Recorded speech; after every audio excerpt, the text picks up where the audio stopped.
Hachette Audio presents God Never Blinks, 50 Lessons for Life's Little Detours, written and read by Regina Brett, featuring a special conversation with the author. For Asher and Julia, my bookends. Introduction.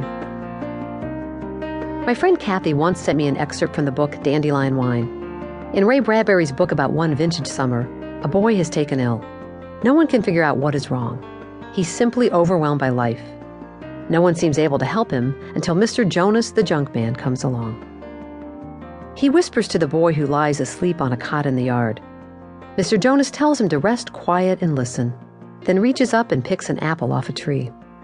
He lingers long enough to tell the boy a secret he carries inside him, one I didn't know I carried in me. Some folks arrive in this world fragile. Like tender fruit, they bruise easier, cry more often, and turn sad young. Mr. Jonas knows all this because he's one of those people. The word stirs something in the boy and he recovers. The word stirred something in me. Some people bruise easier. I'm one of those people. It took me 40 years to find and hold on to happiness. I always felt that at the moment I was born, God must have blinked. He missed the occasion and never knew I had arrived. My parents had 11 children. While I loved my parents and my 5 brothers and 5 sisters deeply, some days I felt lost in the litter. As Kathy often pointed out, I seemed to be the runt of that litter. I ended up confused by the nuns at age 6, a lost soul who drank too much at 16, an unwed mother at 21, a college graduate at 30, a single mother for 18 years, and finally, a wife at 40, married to a man who treated me like a queen. Then I got cancer at 41. It took a year to fight it, then a year to recover from the fight. When I turned 45, I lay in bed reflecting on all life had taught me. My soul sprang a leak and ideas flowed out. My pen simply caught them and set the words on paper. I typed them up and turned them into a newspaper column of the 45 lessons life taught me. My editor hated it. So did his editor. I asked them to run it anyway. The plain dealer readers in Cleveland loved it. Cancer made me bold enough to speak up to the bosses.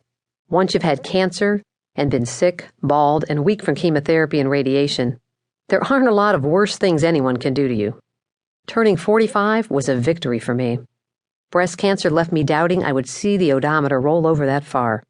3 of my aunts died from it at 42, 44, and 56, so it didn't look good. But I kept living. When I hit 50, I added 5 more lessons and the paper ran the column again. Then something amazing happened. People across the country began to forward the column. Ministers, nurses, and social workers requested reprints to run in newsletters, church bulletins, and small-town newspapers. People of all religions and those of none at all could relate. While some of the lessons speak of God, people found in them universal truths.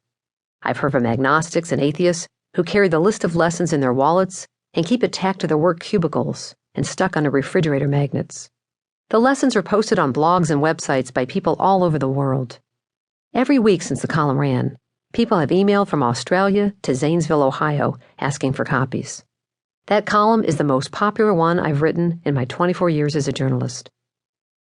Most of these essays originally appeared in the Plain Dealer or the Beacon Journal. Some of them are originals. These lessons are life's gifts to me, and mine to you. The 50 Lessons.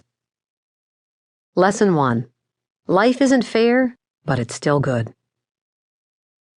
The hat always came back, more faded yet stronger than ever. Frank started it.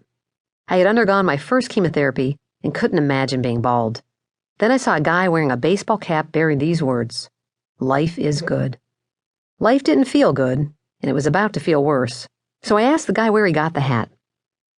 2 days later, Frank drove across town and stopped by my house and gave me one. Frank is a magical kind of guy. A house painter by trade, he lives by 2 simple words, get to. They remind him to be grateful for everything. Instead of saying, I have to go to work today, Frank tells himself, I get to go to work. Instead of saying, I have to get groceries, he gets to. Instead of saying, I have to take the kids to baseball practice, he gets to. It works for everything. The hat on anyone but Frank might not have carried the same power. It was